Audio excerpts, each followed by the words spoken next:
97.3. Come on.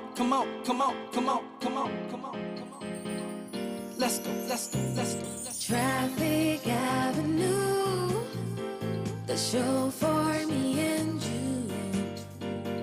Mondays to Fridays, ooh, the Traffic Avenue. Traffic Avenue, the show for me and you. Mondays to Fridays, ooh, the Traffic Avenue. Flex. Buckle up and join the best. Let's see, relieve your stress. So yes, let the music soothe your soul and keep you going just to refresh. Buckle and enjoy the ride from 2 to the half of the 5. Mondays to Fridays happening live. Where we gon' have a ball, you can text your guys. Let me tell you what you really gotta do. You can count on us, we come through. We got everything you need, that's true. Are you ready for the Traffic Avenue? Let me tell you what you really gotta do. You can count on us, we come through. We got everything you need, that's true. An applause for the Traffic Avenue. Traffic Avenue, the show for me and you. Mondays to Fridays, ooh, the Traffic Avenue. Traffic Avenue, the show for me and you. Mondays to Fridays, ooh, Traffic Avenue, oh yeah.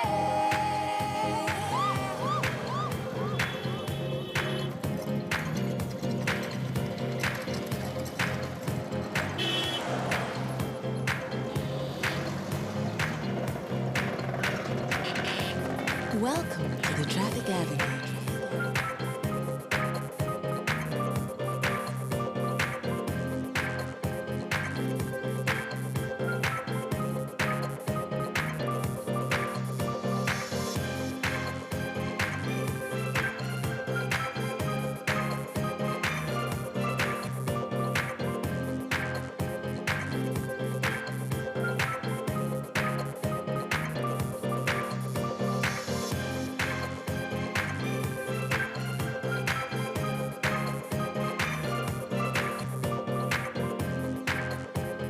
Detailed news, unparalleled coverage. City News on 97.3 FM. Eyewitness News. Be there as it happens. City News.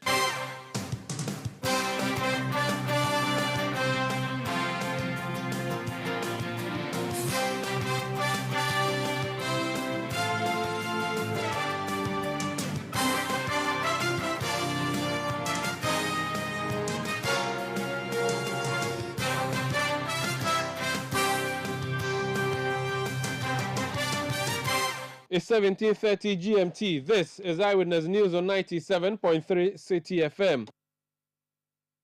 We are live from number 11 Dr. Martin Loop in Adabraka in Accra. My name is Umaru Sanda Amadu here tonight with Akosia Oche. And coming up over the next 90 minutes, New Patriotic Party flag bearer hopefuls line up to file nomination papers ahead of the Saturday deadline. We'll tell you who is yet to file. Also coming up, police arrest the coach who assaulted a female referee in the northern region over the weekend. Tonight we talk about the safety of referees on the pitch. And later on Eyewitness News, the Northern Electricity Distribution Company, NEDCO, disconnects power to a water-producing company. You can call it a clash of utility service providers. NEDCO disconnects Ghana Water Company Limited for non-payment of bills. Interesting twist, isn't it? We'll be going live to the northern part of the country to hear what exactly the situation in the looming water shortage in the communities of the north. Still with 97.3 City FM for more on this and many other stories on Eyewitness News. And in business, Mobile money agents lament revenue losses following deactivation exercise. That's in 15 minutes from the business desk of City FM and City TV. Eyewitness News is live across Ghana on a number of affiliate stations, including Adwinpa 100.7 FM in Takwa, Beach 105.5 FM in Takrady, and Sky Power 93.5 FM in Takrady. Also on Greener 95.9 FM in Sunyani, Focus 94.3 FM in Kumasi, Orange 107.9 FM also in Kumasi. We are also on Revival 99.3 FM in Tajavu, on VOV Radio 95.7 FM in Hohwe, also on Bimbila Radio 91.9 FM in Bimbila, on Quality 88.7 FM in Garu. Upper West, we are live on Tungsun 97.3 FM in Wah and Jirapa 96.1 FM in Jirapa. Do send your messages on 0549 986 996 or send tweets using the hashtag City Newsroom. We are live on YouTube, we are live on Facebook, we are interactive on our platforms. Do join us with your views, and the world will hear what you think about the big stories coming up here on 97.3 City FM. My name is Umaru Sandamado here with Akusi Autry. We're broadcasting from number 11 Dr. Martin Loop in Adabraka in Accra. Let's start off with sports, shall we? The lead story on citynewsroom.com is coach arrested for attacking referee during Division 1B match.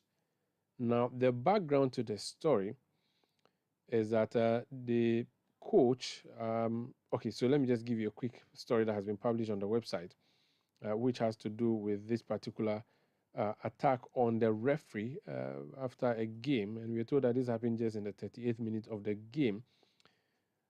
Actually, let me give you the background from someone who saw it all unfold. Abdurrahim Musa is a journalist based in Tamale, and he was actually at that game. Abdurrahim, you're welcome to Eyewitness News on CTFM in Accra. Thank you very much. It's a pleasure to join your platform. We are grateful. Tell us about this game.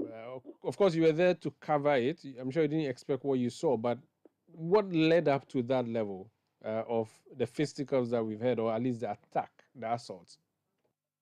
Okay, I think it was a game in Regional Division 1B League, a match between Tiyumba Ladies and then Soccer Missionaries. So the game traveled to somewhere about 38th minute when the incident happened, and this was how it went. At the point when the incident took place, the assaulting team, they were leading by a goal to nil, and then there was a ball that a striker of Soccer Missionaries and then the defender of Tiyumba, they were chasing the ball. So there was much pressure on the defender, so the defender hit the ball straight to the goalkeeper. So the goalkeeper grabbed the ball. And per football rules, when that happens, an indirect free kick is awarded to the opposing team. So when the referee whistled for that foul, they didn't take it kindly. And then the person in question who assaulted the referee happens to be the owner of the club. He's a coach as well as the owner of the club, Idrisu Napare. So it resulted to some fights among the players themselves. And then when tempest was cool, the referee came and then for play to resume. It was then that the owner and the coach approached the center referee, Nasara, and then was raining insults on her. And then she quickly cautioned him for dissent. So she gave a yellow card, and then Coach Kuble didn't take kindly to that. He quickly just went to the referee and grabbed the yellow card from the card from the referee, and then hit her to the floor. So she got up again and then moved backwards and then showed a red card this time around. And Tempest just flared, and he was everywhere hitting the girl. People who were around actually did everything possible to stop him. He's someone with so much physique. So anybody that comes to stop him, he will hit the person. So the person also has to go back and come again. So that was how it happened. And it lasted for some time, quite some time. It was there that I was present to cover the game, but unfortunately I sent to a rescue team because I had to run straight to the referee. I was the one who grabbed the referee and took the referee off from him and then took the referee out of the scene. So that was just what happened. And it was basically about the indirect free kick that was awarded against his team. So that was basically what happened. I see, which means that they did not have any history together. It was simply because of the game as he saw it, which he didn't like the way it was going. Yes, for that coach, there has been so many instances where he has, one way or the other, attempted, attacking referees in the past. So he has a lot of history to that.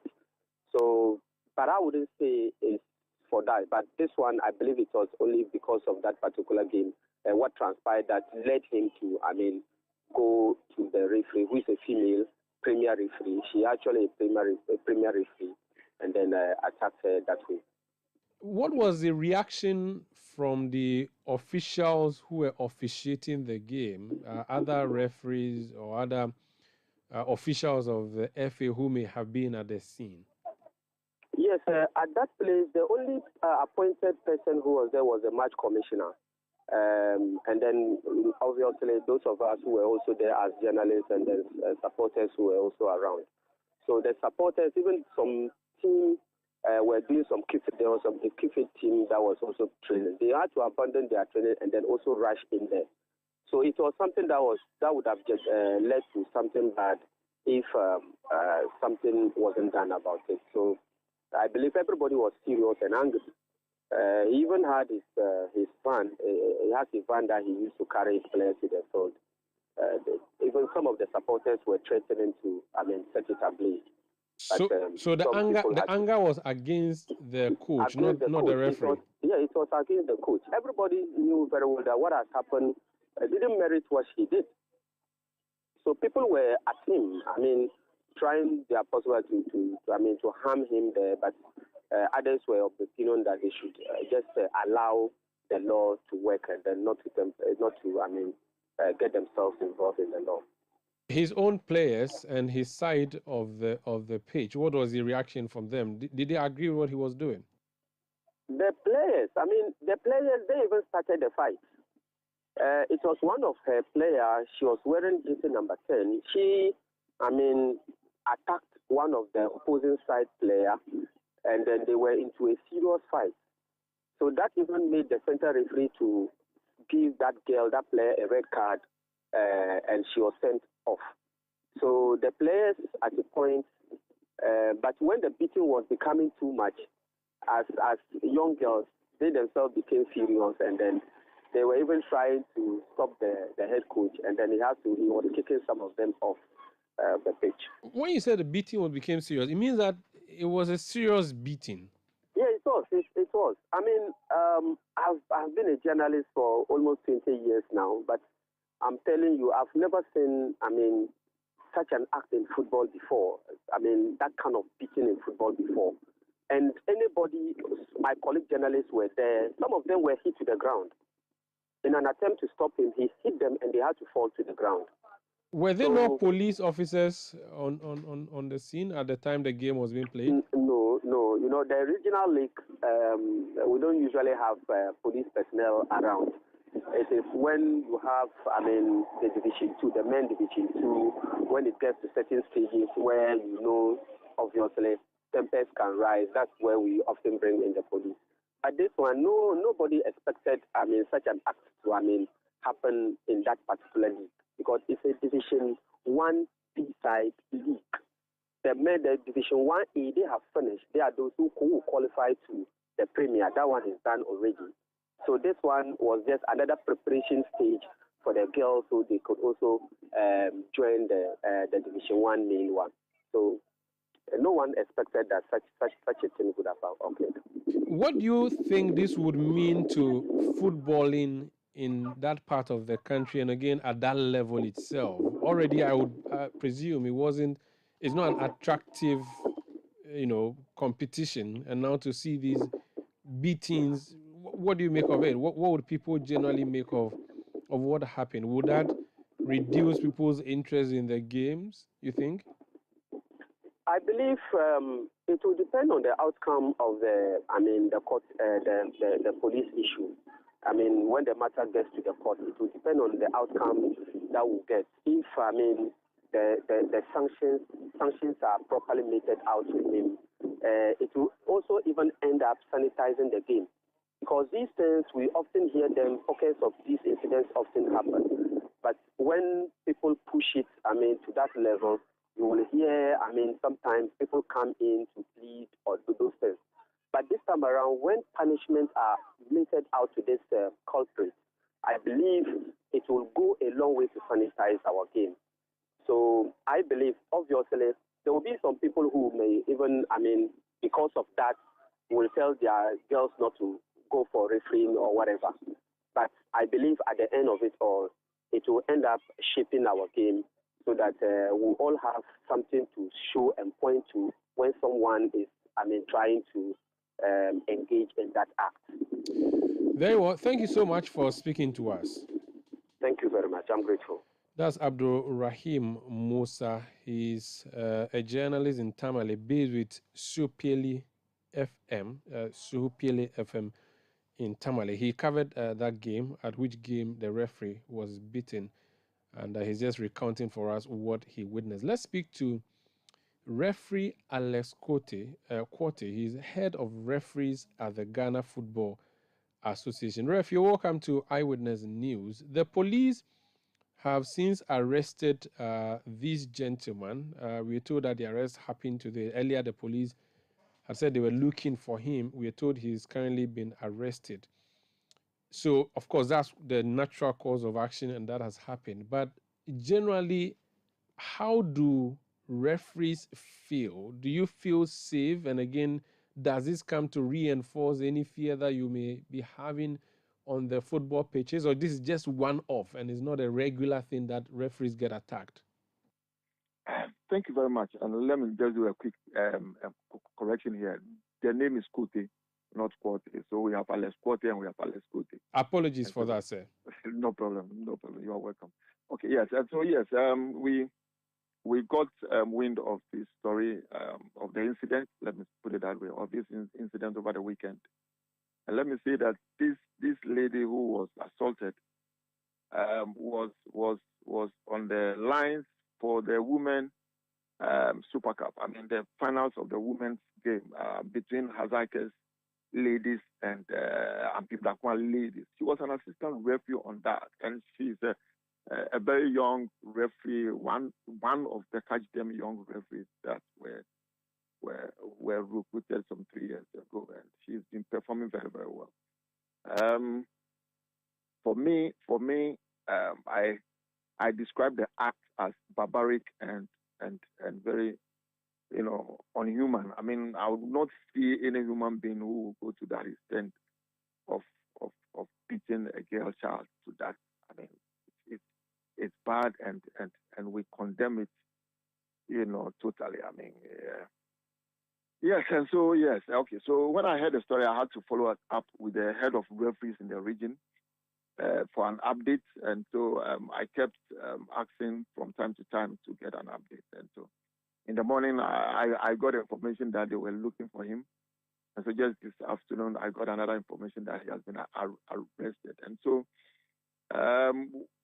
we are struggling with getting these girls into refereeing. I have to be very frank with you, especially not, the northern part of Ghana. They think that their girl's child should not go into this hobby, or let's say into this profession. And so if we have a few of them who are committed and dedicated to this profession, we think that we need to protect them very, very well. So I was listening to the journalist who spoke earlier, and for me, yes, if you go to the Regional Football Association, when it gets to women, women Division 1 and other stuff, the security arrangement is not as high as when you want to play your Division 1, the main Division 1 and the Premier and that sort of thing. Okay, and so that is one area that over the years we have not been too much, we've not concentrated there, because we think that at that area you hardly hear of such incidents, and more especially when it has to do with women game. We hardly hear of such incidents in the women game as compared to the men's game, and so for us, it came to us as a surprise because of some of these things. But then, so for me, I think that going forward, what we have asked the region to do is to pursue this matter, make sure that at least we set an example, we use this man as an example to others who would also even want to think of going or maybe performing such acts. And so we are on the ground and we are urging the Regional Football Association to ensure that this man is brought to book, at least if some jail sentence is passed. And for this one, we wish to plead that people should not intervene. I mean, they should let the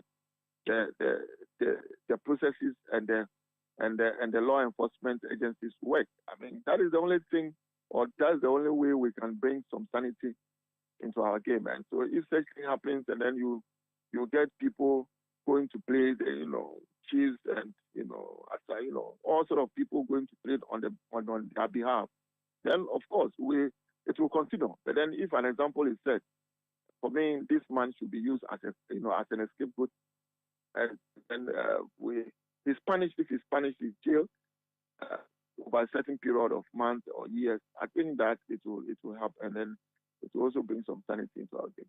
So you've mentioned that a lot of protection doesn't happen at the lowest level of the league. Is that correct? Is that a policy by the FA, or it's simply because of lack of resources? Exactly. It is not a policy by the FA. It's simply lack of resources. You understand? So you can't send policemen, for instance, to go and be there to provide security because you can't pay them. Or because maybe you don't have to pay them. Do you know whether a request is made to the police service and the police is unable to grant it? Do you understand how security is provided at this stadium? No. At that level, no. We don't have much responsibility over there. It's the RFA that deals with the security agencies. So as referees, all you have to do is wear your shorts, carry your whistle, come and supervise the game. As to whether there will be security generally is the job of the FA. Yes. It's the job of the FA. But then, just like I was saying, at the regional level, it is the responsibility of the Regional Football Association to ensure that there's safety. I mean, as for me, I would not even look at security in its way, but then safety, of course, is also under security, and it is not safety to only match officials, to everybody who comes to watch football. I mean, everybody should be safe. You understand? You see, it shouldn't. Journalists should be safe. I mean, if a journalist is going to cover a match and it's not safe, you understand what I'm saying? So generally, it shouldn't be for referees, but it should be for everybody who want to go and watch football. And so it should be the responsibility of the RFAs to ensure that at least everybody who comes to watch a football match is safe. As an association, having seen what happened this weekend, is there a new measure you're going to put in place to protect your members moving forward? Of course, when we talk about measures, I mean, the GFA, the RFAs are putting a lot of measures. And so that is why you realize if you followed football for this period, you realize that the club licensing is ensuring that safety at our stadia becomes a paramount. I mean, it is one of the essentials, when you want to talk about football now. And so the club licensing through other agencies. I mean, there's this collaboration between the Ghana Football Association, the police, and the military. All these things are just we are gearing towards ensuring that the safety of everybody at our stadium is protected. And so once in a while you get somebody going out of the way to do certain things. You understand? But then if you follow again, you realize that over these few periods, you realize that hooliganism, at our stadium has gone down. You understand? You get one or two incidents, from time to time, as compared to, some years back where you see people being, assaulted here and there. I mean, it's gone down. All is because of measures that the club licensing board and the FA and the RFAs have put in place to ensure that, safety and security, is adhered to at all our stadia. And that is the most important thing. Thank you so much. But before you go, let me just clarify this. You are head of referees at the FA. Does it mean At the you are Ghana Football Association. good? So Head of referees, Ghana Football Association. so does it not the mean Referees Association. okay? So you are an administrator of the Ghana Football Association, not an association of referees in Ghana. No. So this is a GFA person. You are a GFA worker. That's right. That's correct. Okay, that makes a lot of sense. Thank you so much for speaking to us. I'm grateful. Thank you. That's Referee Alex Cote. Sorry, I beg your pardon. Referee Alex Cote. He's the head of referees at the Ghana Football Association. Let's hear more from the FA at the regional level. The Northern Regional Secretary of the Ghana Football Association is Abdul Gafaru Mikashini. Abdul Gafaru, you're welcome to Eyewitness News. I believe by now this would have come to your attention informally, even if it hasn't come to your attention formally. What steps did your local office take immediately this news came to your attention? Yes. Currently, recently, Ghana Football Association did directly with regards to all regional football associations should end by 18th June. So a lot of associations are just doing towards that deadline. So with regards to that issue, the Northern Regional Football Association, when there are matches, we have match coordinators or match commissioners at the various centers. We have media coordinators at the various league centers. So we are using the game center approach. So we have two game centers in Northern Region, the Calendar Game Center and the Stadium Annex Game Center. So the incident took place at the Stadium Game Center 3 just near the Ali Mama Sports Stadium. So we're at the Calendar. I was at the Calendar Game Center, and I had a call from one of our match coordinators at that center.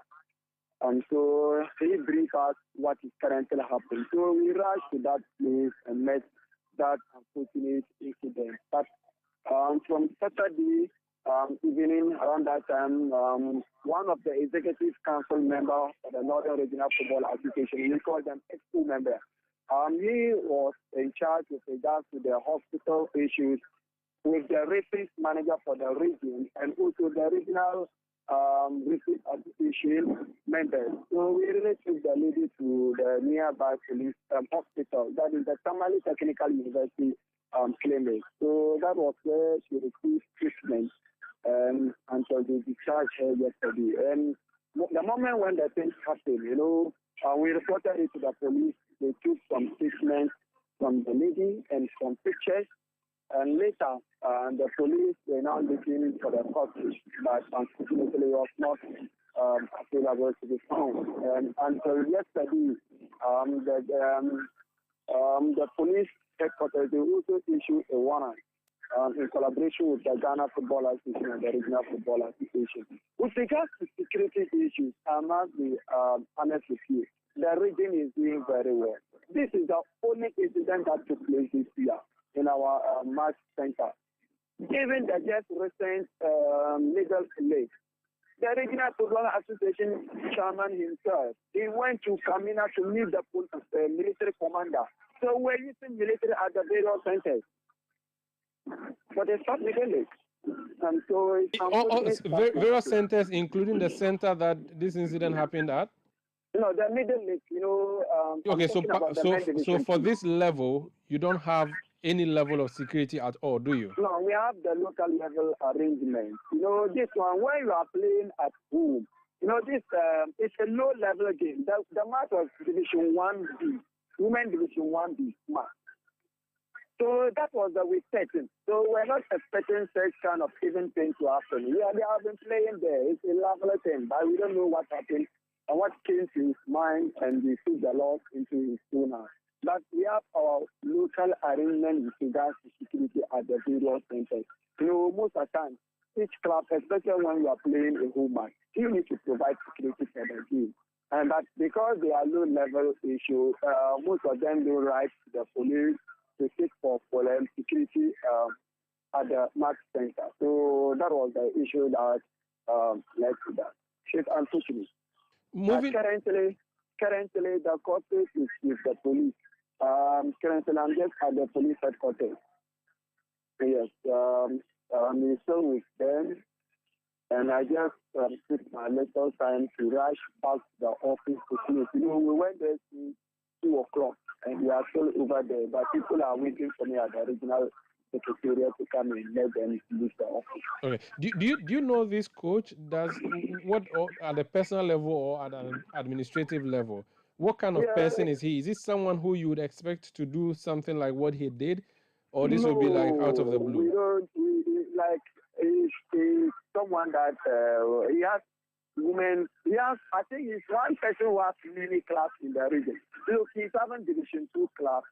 He's having Women Division 1A club, Women Division 1B club. He's having juvenile club under 17, under 15, and under 13, and under 8.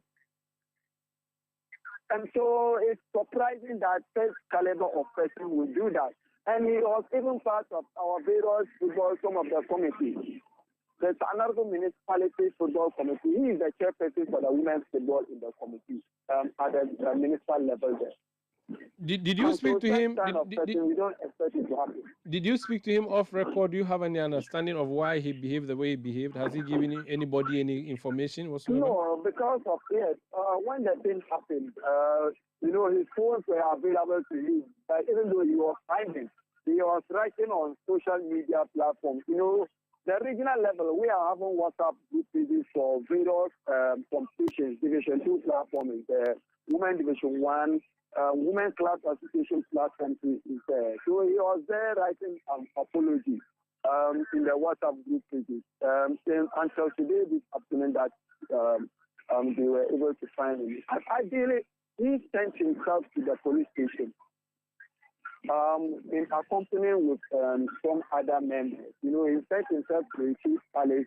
You know, as our northern here is because you can't just go to the Chief Palace direct to arrest someone.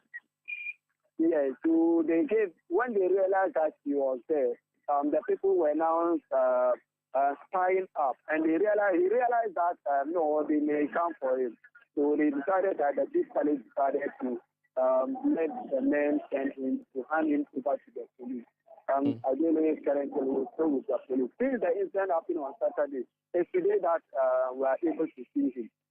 Just before you came on the line, I was speaking to the head of referees at the Ghana Football Association, your parent association, and he was worried about the phenomenon where chiefs and other opinion leaders would go to intervene. He doesn't wish such a thing happening this time around. Now that this gentleman had gone into hiding at the chief's palace before eventually being arrested, are you sure that justice would be delivered properly? Oh, no.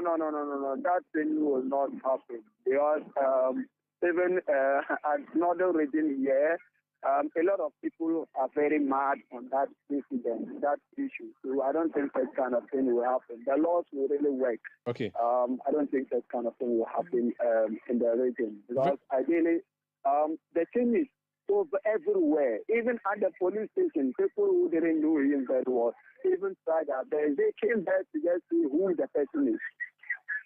I see. Moving forward, do you have a game this weekend, and will this thing influence your games in any way? What new steps? We have matches on Wednesday. There's a midweek match. So what are you going to do different this Wednesday to ensure this is not repeated at any of your centers? Yes, we are. We have a good collaboration with the military service and the Ghana Police Service at the regional level to make sure that our referees. Security are not at the match center to protect only referees. They are there to protect both home and away teams, the referees, that is the match officials, and supporters. So security, sometimes people normally look at it different ways to only be for match officials. No, security is there to protect everybody, both two clubs, match officials, and including the supporters. Because there are instances that the supporters can decide to at least invade on each other.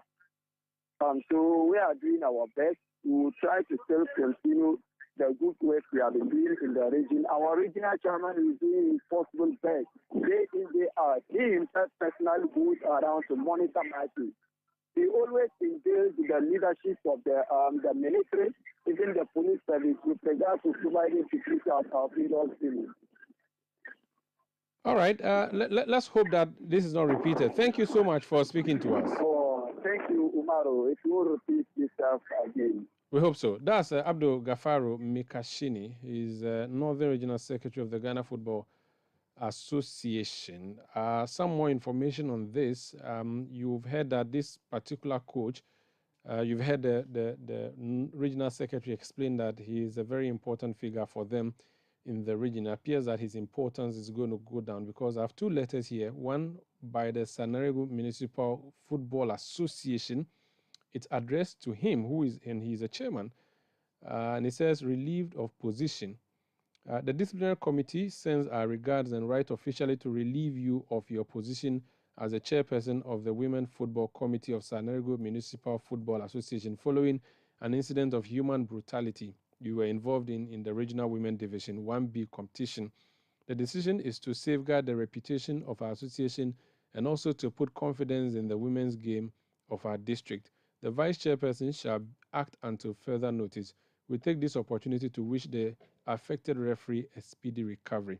This signed by Baba Nuhu, Disciplinary Committee Chairperson for the Sanarego Municipal Football Association. Another letter I have, Northern Regional Women's Football Club Association, and he is a vice treasurer. His name is Idrisu Napari. He's a coach who assaulted this referee, and the letter is addressed to him, and it says, relieved of position. The Executive Committee of the Northern Regional Women's Football Clubs Association sends our regards and writes officially to relieve you of your position as an executive member of the association, and you are an assistant treasurer, with regards to your physical assault on a referee in the Regional Women's Division 1B competition. This decision is to protect the image of the association and also to put confidence in the women's game in the region.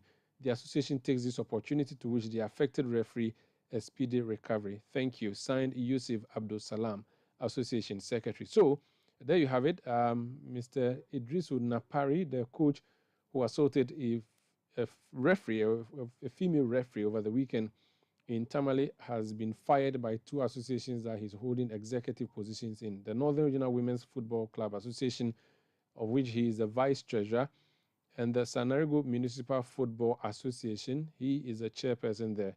He's been fired by both. He is currently with the police answering questions over the action. This is Eyewitness News on 97.3 City FM. We'll be back with more. Please stay. Eyewitness News. Be there as it happens. You know your papa see that? And it's rickety car. Hey, papa! Bobo, so how's your engine now? It is half man, half amazing. Thanks to Cause and you. Can't feel better energy. Can't touch this. Actually, guys, so Sancho's engine just died like that. Yes, so somebody managed to convince him that there is a better engine oil than Quartz, and he switched. Sancho Panza. Now, which engine oil can be better than Quartz? No other, my guy. Quartz with its age-resistant technology, it keeps your engine younger for longer. Now you know. Have you guys seen the new bottle design? It's superb. Quartz 9000 from Total Energies there improves fuel efficiency. Why do you think Mr. Mane and Logoso have taken the Quartz Nation movement World Cup like that? Sorry. Quartz. Keep your engine younger for longer.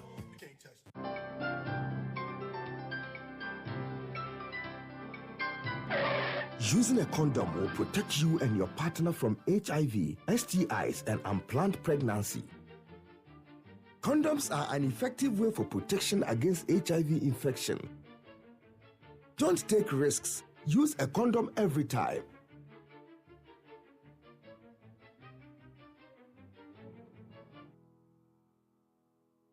Always come prepared.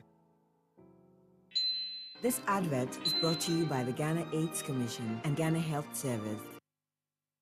If home is where the heart is, then let's go home, shall we? Let's go where the entertainment is, where the passion is, where the laughter is. and sometimes even the tears too. Let's go where we feel safe enough to share our opinions. And send tweets. Where we do that embarrassing little dance to our favorite song. Let's go home where the love, the care, and the joy live. There's no place like home. Connect your home to super fast internet with affordable data bundles from MTN Home. Visit broadband.mtn.com.gh or your My MTN app to sign up today. MTN. Let your voice be heard on Eyewitness News on Facebook at facebook.com/City97.3, Twitter at twitter.com/City973, and Instagram at instagram.com/City973 with the hashtag Eyewitness News. You're welcome back.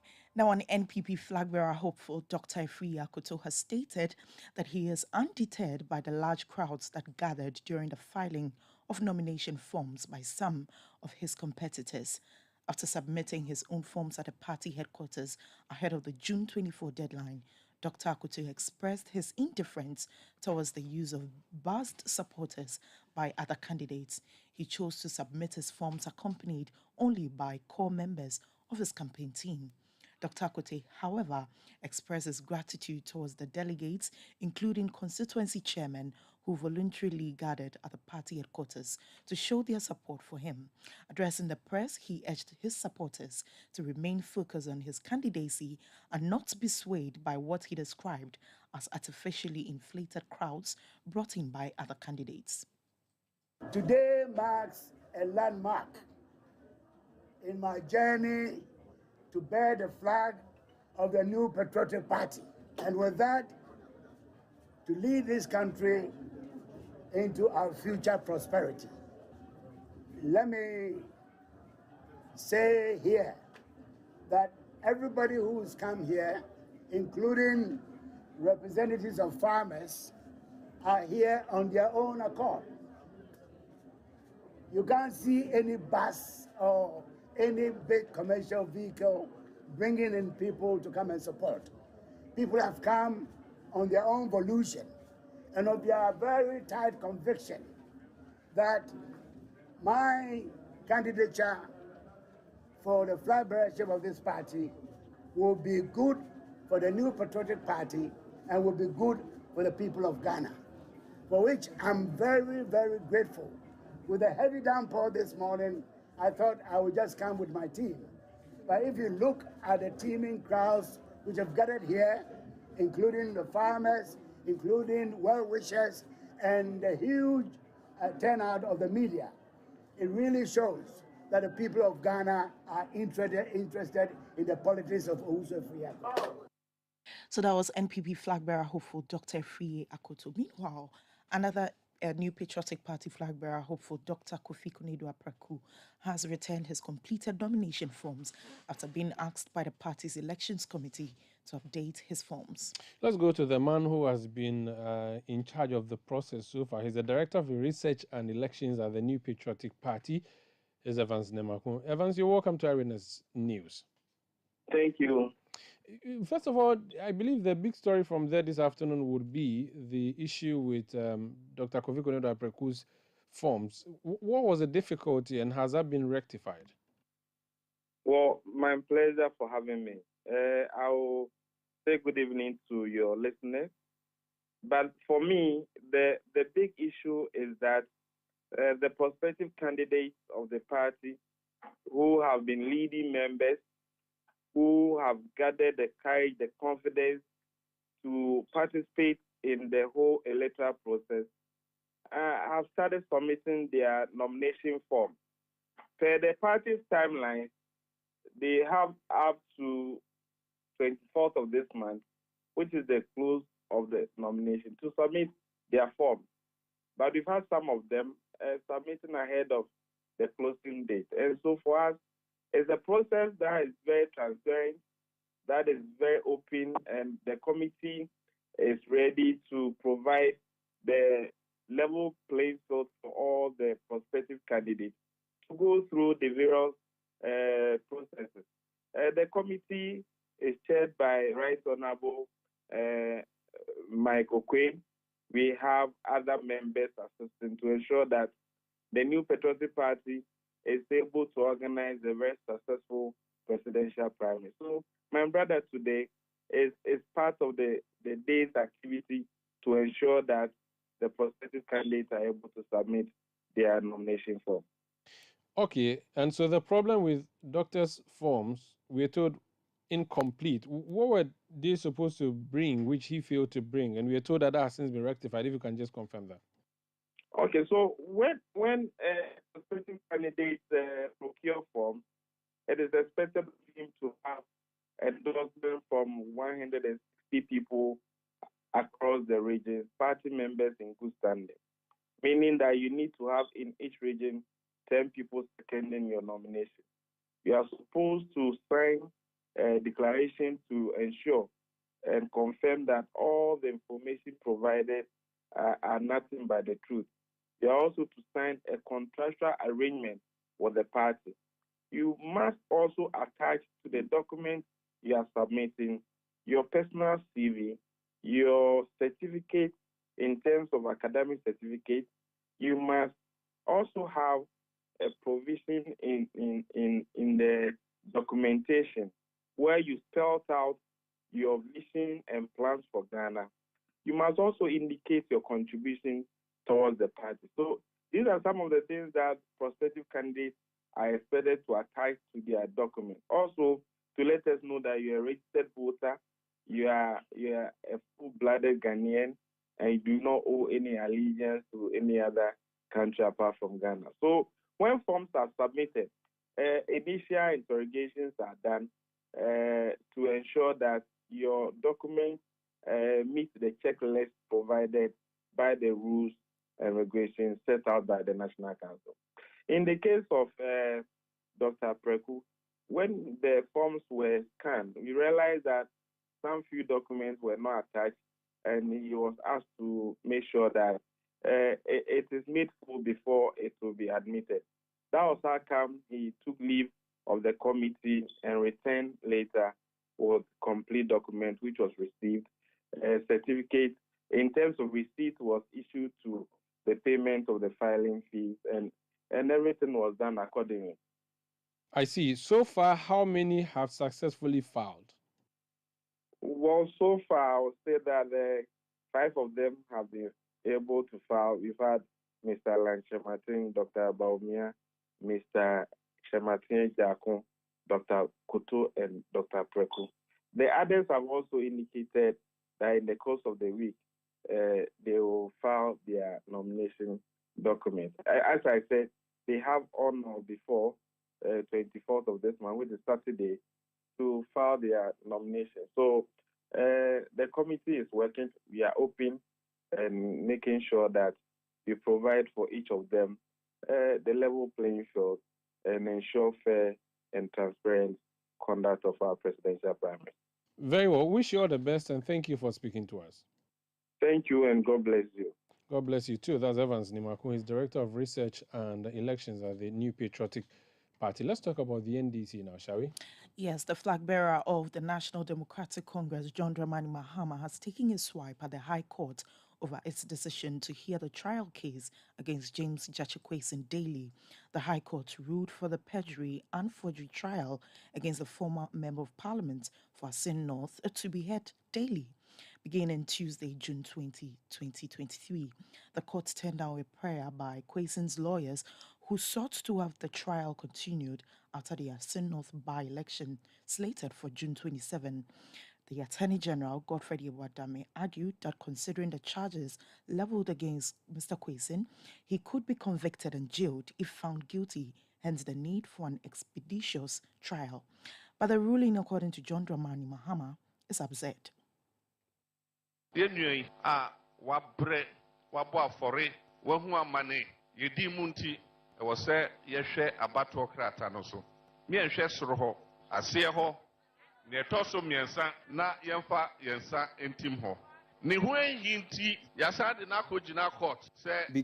of the hatred for Jachikwesin, they have taken him to court, and they are saying that they are going to jail him. Now the court is saying that he should come to court every day. Not even criminals who have committed murder are treated this way. Murderers are not told to come to court every day for their cases to be heard. Namwan's case has been in court for almost 3 years. This case is not even heard on a daily basis. One case numpo yen friend de bia nti ye chikwesi oyemoden wakum nipa we obisika enti ye say omo pempo a omo mpe empa ensi court ho. What has Jachikwesin done to you? Has he killed someone? Has he stolen someone's money? They can get him a mat at the court for him to sleep there. Even if he is not present on the day of the by-election, he will still win. You had no. Yeah, the better ho. Voice of flag bearer of the National Democratic Congress, John Dramani Mahama. Now, down south, the Electricity Company of Ghana, ECG, has been on a campaign to disconnect customers who have not paid their bills. The Ghana Water Company has been doing the same. Up north, NEDCO has also joined the campaign disconnecting people and persons and businesses who have failed to pay their bills. Today, NEDCO went on location to disconnect someone who has also been disconnecting the Ghana Water Company Limited. Maxwell Kutuka is a NEDCO communications manager, and he's joined us on the line. Max, you're welcome to Eyewitness News. You didn't have any sympathy for your brothers in the utilities world? Thank you very much. Good evening to you. Good evening to your cherished listeners. As to whether we had sympathy for our colleagues or not, I think we have had a lot of sympathy for them as colleagues in the utility industry, because if you look at the debt, the quantum of the debt, and how long it has been there, you will notice that we have been over-patient and over-sympathetic. But the fact remains that whatever is chasing them is the same element that is also chasing us, and I'm sure that they themselves understand even better than probably you and I. So what was their crime? They did not pay their bill. Did you write to them prompting them to pay? They didn't mind you? I'm sure you are using the word crime advisedly. Yes, I'm using crime to just mean their sin or their offense or their wrong. So I'm saying you are using advisedly. Yes, so on that score, yes, we agree that, yes, we have been partners at this business for as long as we have both been in business. So it's a routine thing we do. We submit bills, we send demand notices from time to time. But on this occasion, we think that probably we need to give them a more something by way of a reminder that is beyond a subtle one, just to jostle everybody from perhaps some level of lethargy. So what's the way forward now? Is it that you shut it down completely and they will not operate until when? How much do they have to bring before you reactivate them? My brother, you see, when you connect it to operate, then it's as if we are preventing them from operating. And then we begin to look like the bad ones who are not making people get water. But that is not the issue. All we are saying is that the power that has been used to produce a certain outcome. That outcome has been made available to others to buy. And so if it is that water companies collecting the money for the water they produce, then it only stands to reason it's fair, prudent, and decent that we also get paid for the power that contributed to that produce. So as it stands, all we are asking for is payment for that which has been used. I am sure that we can get into some talks at the appropriate time. And if we get, one, a decent amount paid out of that which is owed. Two, a very reliable and acceptable payment term to both parties, mutually acceptable to both parties, but that which will be a win-win for both parties, we definitely will understand and restore the power. We have always insisted that when we disconnect institutions or even individuals. We stand to lose because at the end of the day, the power that we have paid to bring cannot be distributed for money. So it's not in our best interest to even disconnect. So if they come and pay tomorrow morning or even this evening, they are ready to pay. We will talk and get it resolved as quickly as can be. Very well. Thank you so much for speaking to us. Thank you very much, Imar. That's Maxwell Kotoka. He is the communications manager for the Northern Electricity Distribution Company, NEDCO. They've gone to disconnect the Ghana Water Company's treatment plant in the northern region, in Dalu treatment plant, because they've not paid some 39 million Ghana cedis. We made contact with the Northern Regional Office of the Ghana Water Company Limited. We were told by the office there that the response will be coming through from Accra. We made contact with the Accra head office. We've been told that a response would come up later. This is Eyewitness News. I have to make way now for Netile Neti, who's bringing us the latest in the world of business, and then we have the Business Festival, the on-air series coming up next. Please stay. Good night. Eyewitness News. Be there as it happens. Get the details. Every significant financial transaction, every market movement, and all the policies that affect your business. City Business News. Be informed. Time now for City Business News on Eyewitness News, powered by citybusinessnews.com. Let's settle for the details now. The Mobile Money Agents Association of Ghana has expressed its concerns over substantial revenue losses following the deactivation of approximately 9 million unregistered SIM cards by telecom firms in compliance with a directive issued by the National Communications Authority. The move to deactivate the unregistered SIM cards was part of NCA's efforts to enhance security and prevent fraudulent activities associated with anonymous mobile numbers. Joshua Edmondson, the National Deputy Corporate Affairs Manager of the Mobile Money Agents Association, in an interview with City Business News, expressed the association's worries regarding the financial implications of the deactivations. Since from last year coming, I think there was an engagement with the Ministry of Communication. That's the Honorable Minister Osler's office. And we made all these things bear to them that, look, we are losing a lot of revenue. And they themselves are equally losing revenue. And whenever a call is placed, our government is able to generate something out of it. So it has, but we are hopeful. We are hopeful that all these people will go back and work hard and get their SIM cards. And once that is done, I believe that it will be restored. But sincerely speaking, yes, it has affected, but we hope that they work out and get it done. Joshua Edmondson is the National Deputy Corporate Affairs Manager of the Mobile Money Agents Association of Ghana. Government has indicated the need for Afrexim Bank to strategically position itself to meet the dynamic needs of the continent. Government notes that although the bank has contributed enormously to the growth of African businesses, the global shocks of the COVID-19 pandemic demands that the bank expands its social mobility to ensure Africa regains its economic resilience. Finance Minister Ken Ofori-Atta made these comments at the 30th AGM of the Afrexim Bank in Accra. Our aspirations must be to build on a deeper sense of shared responsibility and ensure institutions are supported enough to crowd in trillions of dollars worth of financing into Africa. Indeed, with a mandate that combines social, economic, financial, and environmental goals under the guidance of Professor Rama, we can contribute an incredible amount of work toward our collective goal of achieving a prosperous Africa within the next 30 years of the bank's existence. In 1961, Korea's GDP was $82 per capita, and 60 years later, 2022, it was 33,400. We have 30 years to eclipse this achievement for our 1.3 billion.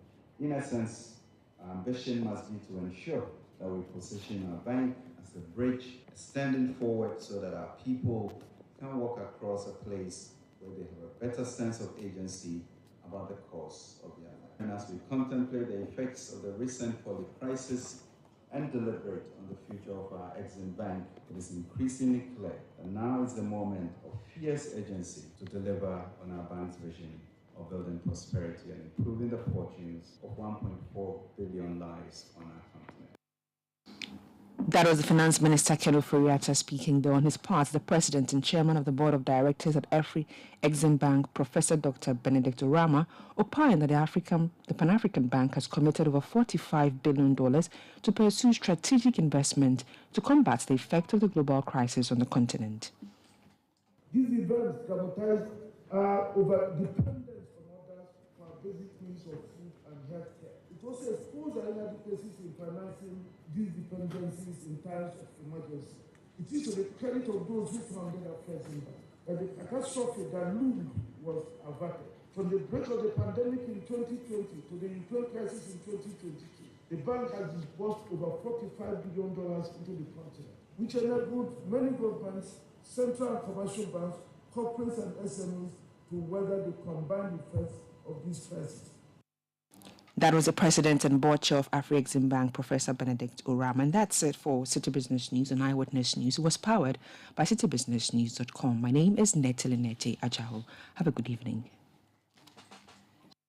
See that? And it's rickety car. Hey, Papa!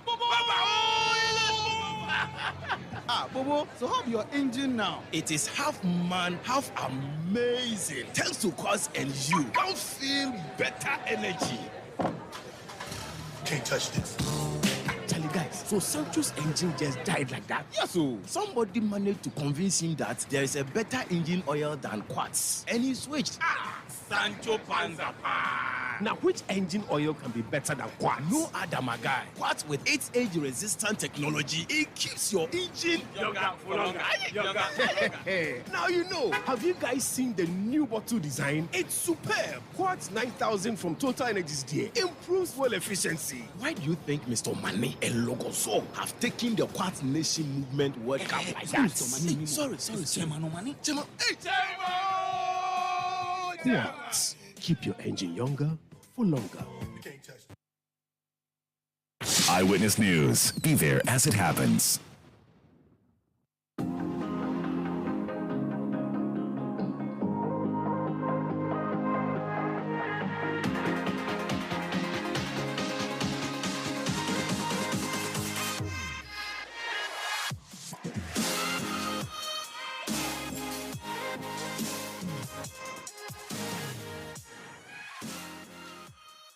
Welcome to another edition of the City Business Festival 2023, our on-air series. We are in our third week focusing on retail and consumer markets. We're also talking about production, so it's a lot of things working together. Today, I want to look at the changing scene of the Ghanaian retail market, and my guest is no stranger to the Business Festival. Michael Koto is the lead partner of Confidence, and Confidence have been doing some very important work in the various sectors that they operate. We know, for example, they do research and analytics, they do strategy and advisory, they do project implementation and project management, they also do evaluation and audits, and then they work in many markets. It's a diversified international advisory law firm supporting companies, governments, and international organizations. Michael, have I represented your company well? Absolutely, Bernard. Thank you very much. You always do interesting work. I was looking on your website and saw some of the interesting insights you glean from Ghanaian consumer markets. So when we look at the Ghanaian consumer market within the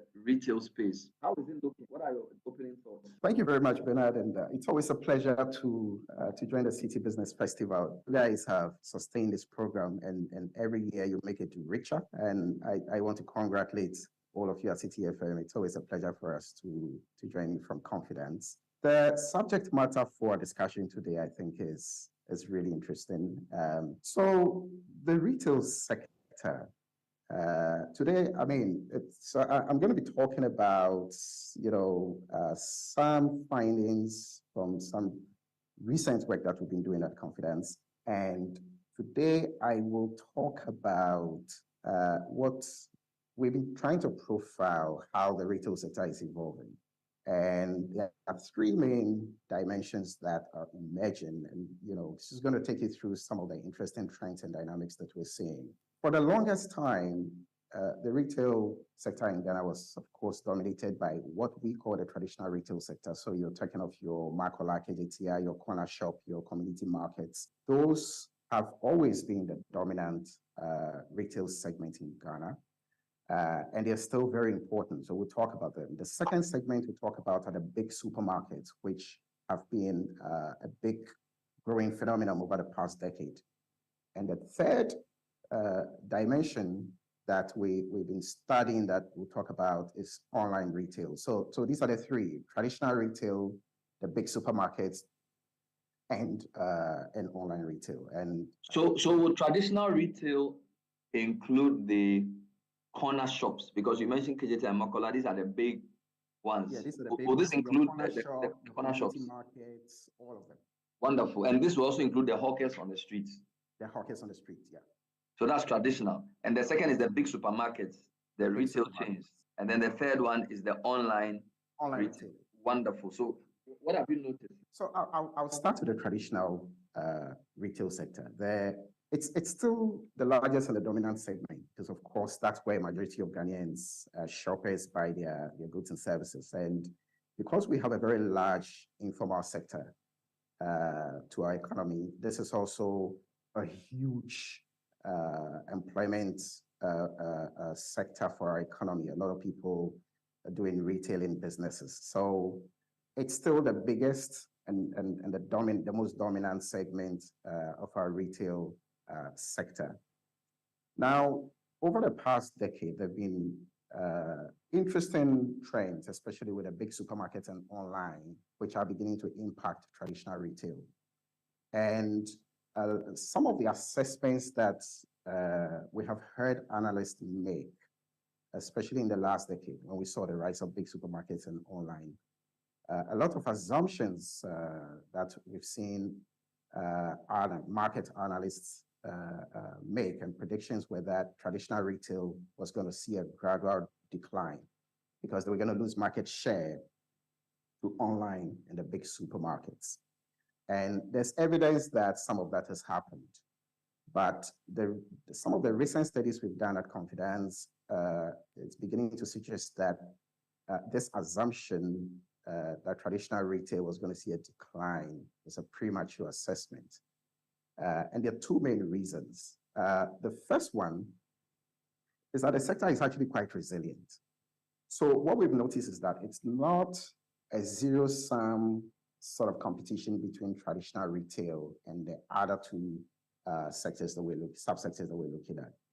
What's going on is that traditional retail is actually beginning to take advantage of online to extend its reach and reduce its cost of doing business, right? So that's a very interesting trend we're seeing. So there are a lot of people who have shops, they have the traditional retail shops, but they're beginning to take advantage of online channels to extend their market reach, to reach new market segments that they could previously not access, and it is expanding their markets and their market share. So that's happening. The second trend that we've noticed is that some of the segments in the traditional sector that were beginning to lose market share to the big supermarkets, for example, are beginning to recover their market share. And the main reason why they're beginning to recover their market share, and this is a trend that's begun to pick up in the last year or so.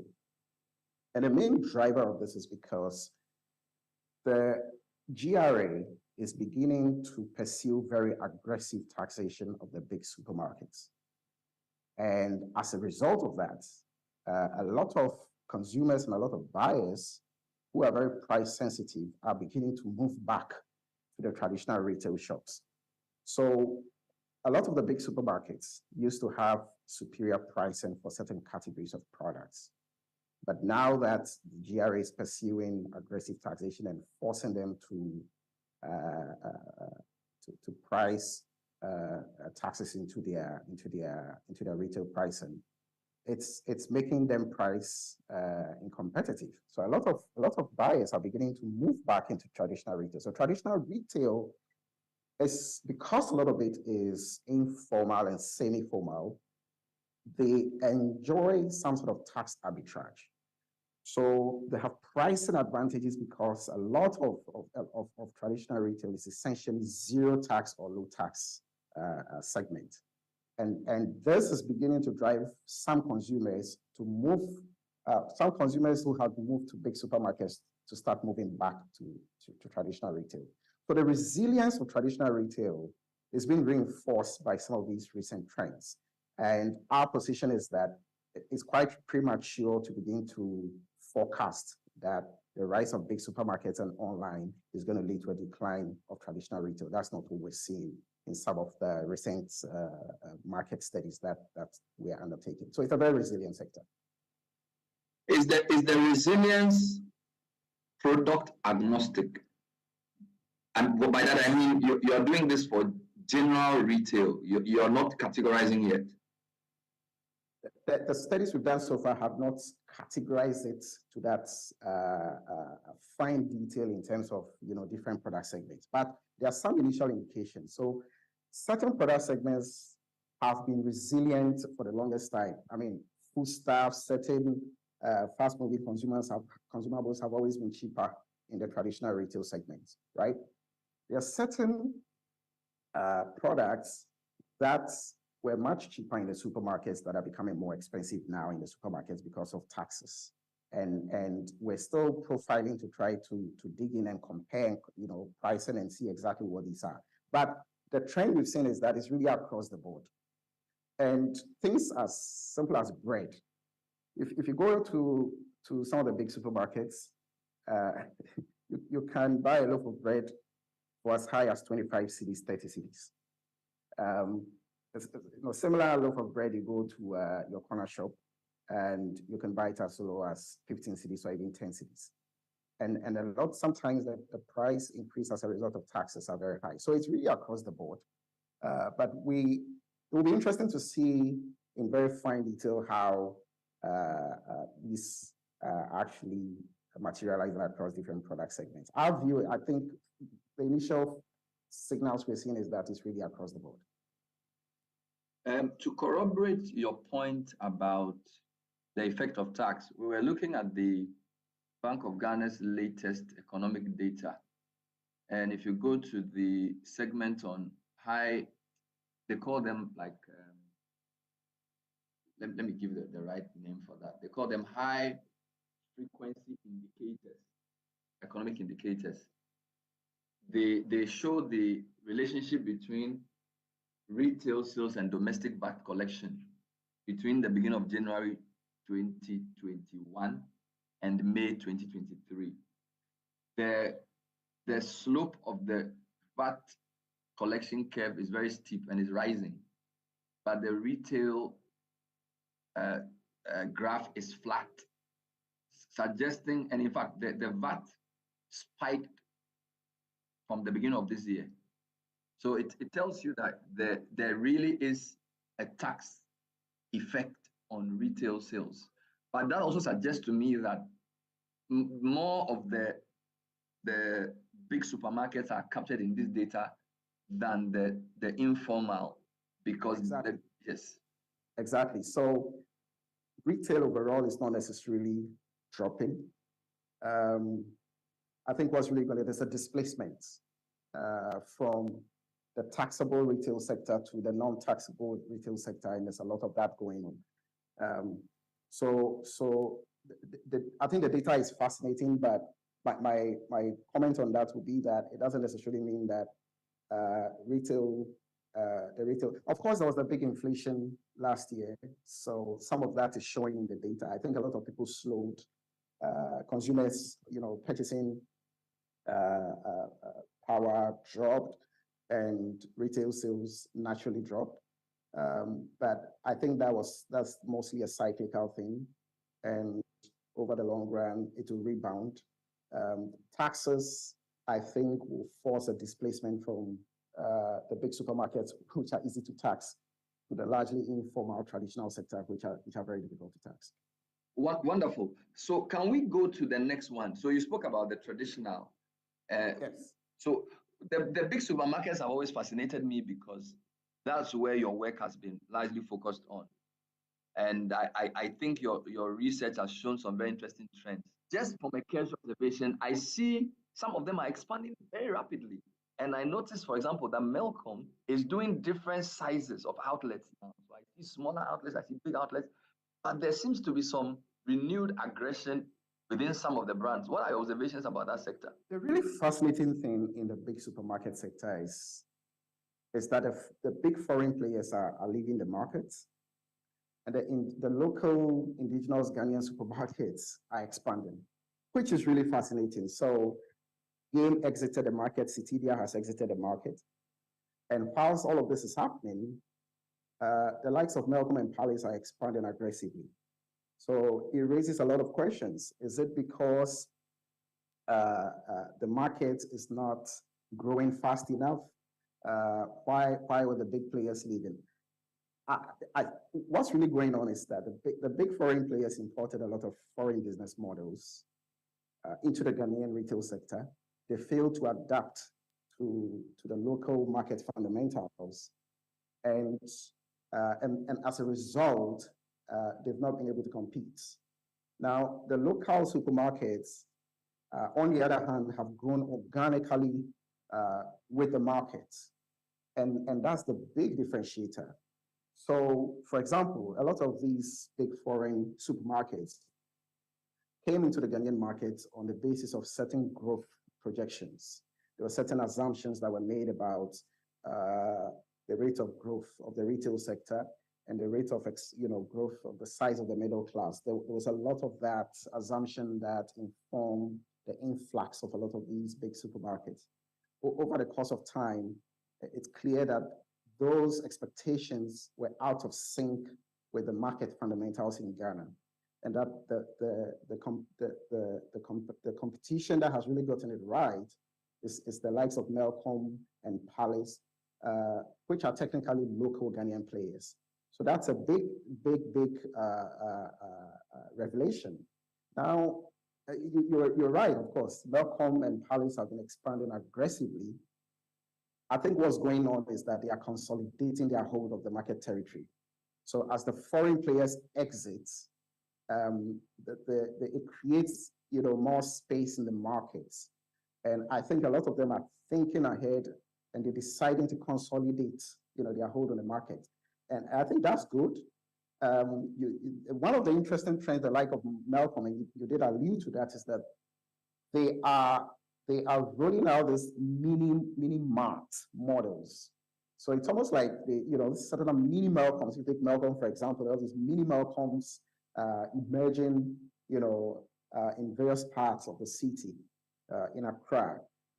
Bernard, I don't know if you remember, but last year or 2 years ago, when we spoke, I predicted that this was going to happen, and that this is a strategy that they need to pursue, and that's because a lot of Ghanaian shoppers are very comfortable with the corner shop model, and there's a whole segment that just focuses on the corner shop.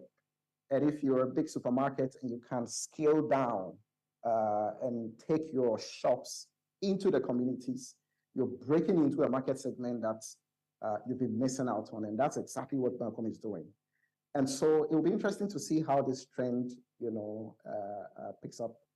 But I think what the likes of Melcom and Co are doing are really fascinating. There's also China, which is a very special category because we know that a lot of small-scale retailers, your likes of corner shops and the like, sometimes go to China Mall to go and buy their products to go and resell in their small container shops.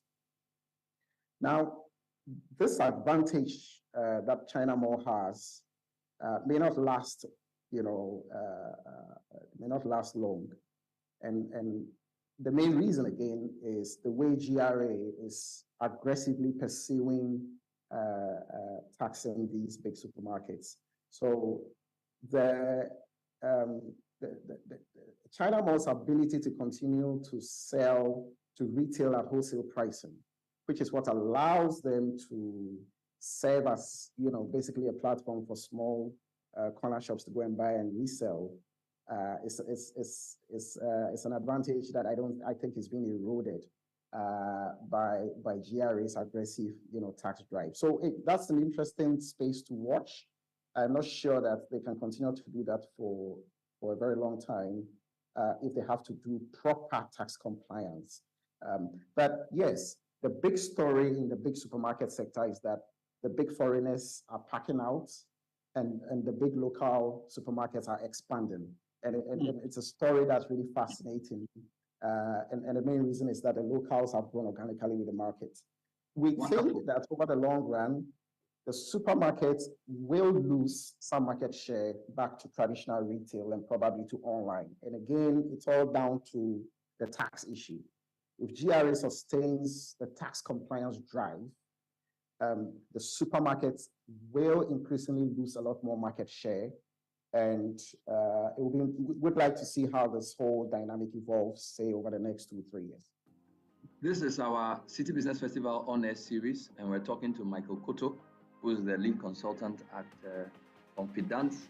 We're looking at the changing scene of the Ghanaian retail market. Some very important insights have been put out. The traditional retailers, the Mokolos, the corner shops, the Kantamantos, and the KJTS have been resilient, partly because they enjoy tax arbitrage. Second big story is that the multinational retail brands have packed out. CTDI is out, Game is out, but the local ones are doing very well. Melcom, China Mall, and to an extent, Palace. When we come back, we'll look at what the e-commerce means for the retail space. Stay with us.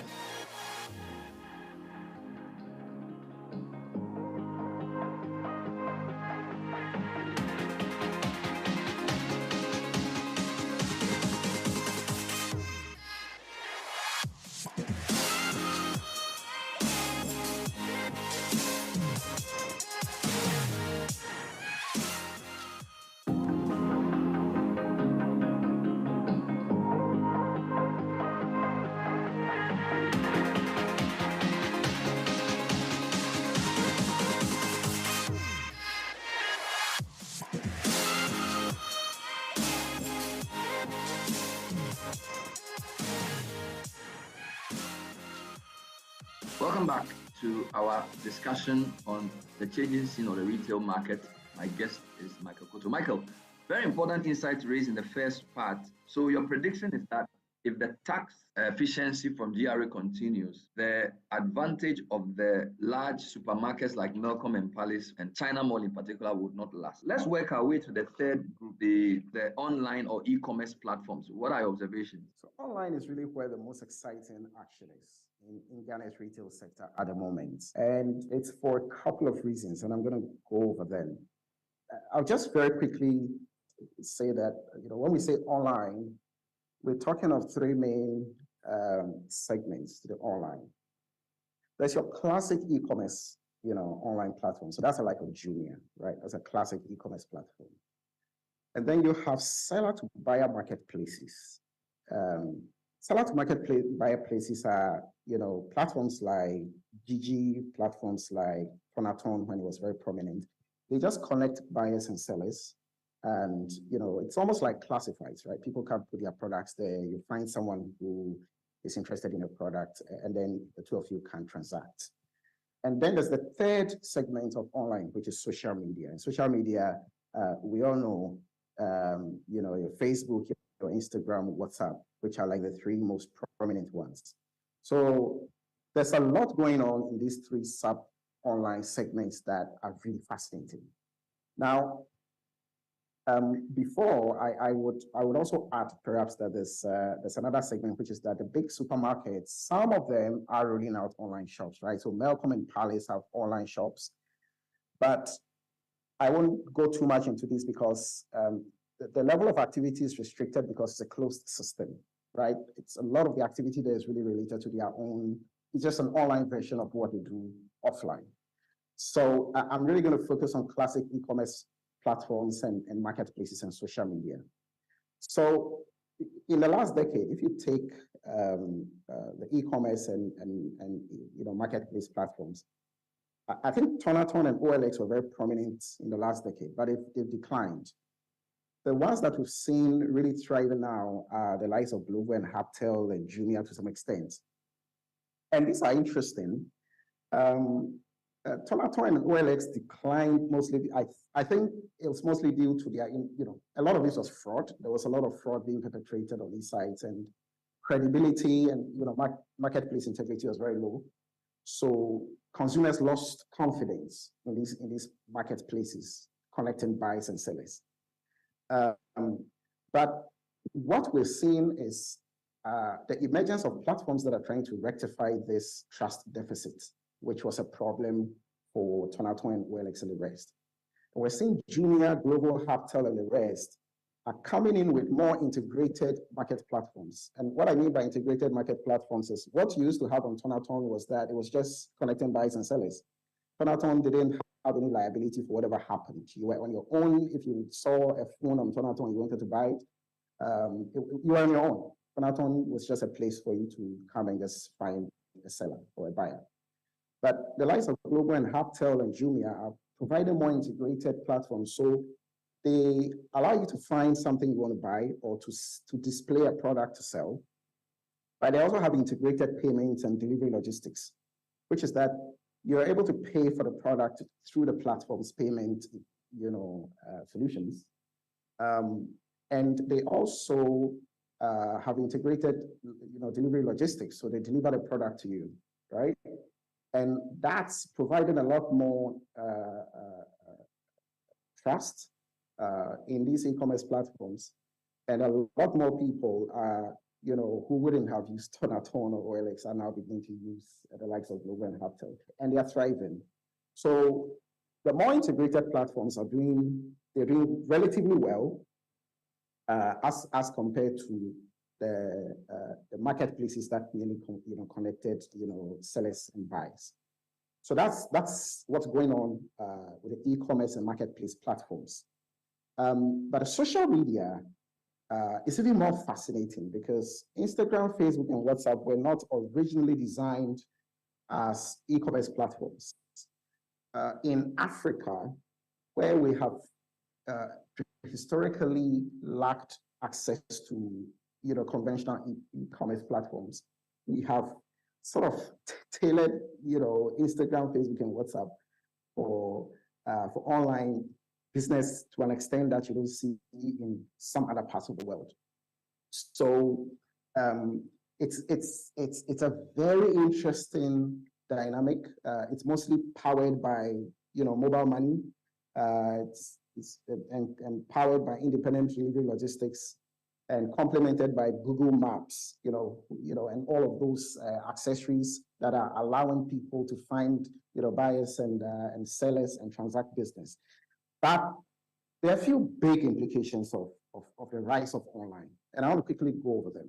The first one is that it's leading to a massive explosion in entrepreneurship, self-employment, and the rise of micro and small businesses. Now, the reasons this is going on, obviously, number one is that online has a low-cost entry barrier. So instead of going to pay a 5-year rent in an expensive Makola shop or inside a mall, that could cost you 100,000 cedis and above.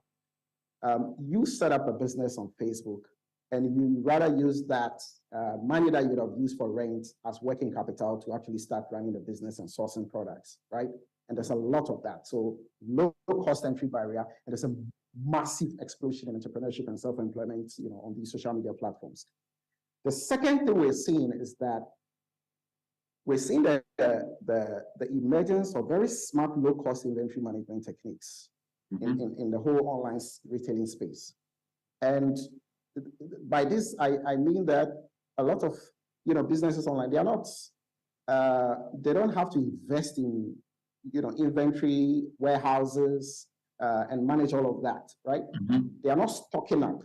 First of all, they don't have to buy up space to store, to stock products, and they're not necessarily stocking up, right? Inventory, and then waiting for people to come to a shop to buy. What a lot of them are doing is that they're advertising products. They are utilizing pre-order models. So you order the product, and then they source the product from wholesalers and deliver it to you. So they don't really have to lock up a lot of working capital in inventory. So that's a very interesting thing that's going on. Now, as a result of this, the overall cost structure is much lower, and they're able to price more competitively, and they have higher margins relatively across the board. So social media especially is exhibiting these very unique features. Now, in addition to these, the whole rise of online is also leading to the birth of a whole new category of support services, which were not previously part of the retail sector. The most important of these is the logistics and delivery business, which is booming. It's one of the fastest growing sectors in the country. And mind you that for the longest time, what we call motorcycle taxis, the Okadas, tried to formalize themselves. They've lobbied government. It hasn't worked, right? Some of them operate, but they operate informally. But you see a lot of motorbikes doing delivery business all over the city. Yeah. The reason is because a lot of the young, men who would have been doing Okada business, quote unquote, have found new businesses in delivery and supporting, online and e-commerce and all of that. So it's leading to a big boom in that segment. It's also leading to a big boom in another segment, which is payment service providers. So the fintechs that provide payments services, to these online platforms are also booming, right? But by far, Momo is the most used payment solution across the board. But other payment service providers are also doing very well. Some of the fintechs. These are segments that will not exist, but for the fast growth in online retailing that we're seeing. There's another impact that online retailing is having, which is that it is changing the advertising industry. We're beginning to see a lot of direct-to-consumer advertising. But what's more fascinating is the rise of influencer marketing. So influencer marketing is a segment that is dominated by celebrities. What we're noticing is that there is a new class of influencer marketers who are not necessarily celebrities, but they're people who have managed to position themselves online as content entrepreneurs who exist purely for the purposes of attracting traffic that they can leverage to attract retail advertising spend online. And these online influencer marketers also represent a whole new job category, a whole new business category on their own, and they are changing the advertising industry, right? Another impact we're seeing is side gigs for working professionals. So there are a lot of working professionals who are sitting in their offices working, and they are doing retailing on the side, online, during break time, and when they close for work, they continue. And people are using those as side gigs to complement, their salaries and their sources of income. These, on the domestic level, are the various ways in which online retail is not merely transforming retail itself, but also impacting other support services and auxiliary sectors that depend on it. So it's a huge, fascinating phenomenon that we see. But there's another dimension that I'll talk about very quickly, which is that, and this is really fascinating, that these small retailers online are also beginning to internationalize. So the rise of social media and online retailing is beginning to open up the global business to small and micro Ghanaian retailers. And that, I think, is probably the biggest part of the whole story, because it has important implications for the country as a whole. I will walk you through some of the case studies that we've done. There's a beads seller in Accra. She does beads. And she started selling beads on social media, on Facebook and Instagram and WhatsApp. As I speak to you now, within the last 2 years, she now sells in a shop in Côte d'Ivoire, and she sells her beads in a shop in France. And these are physical shops, outlets that she doesn't own, but it was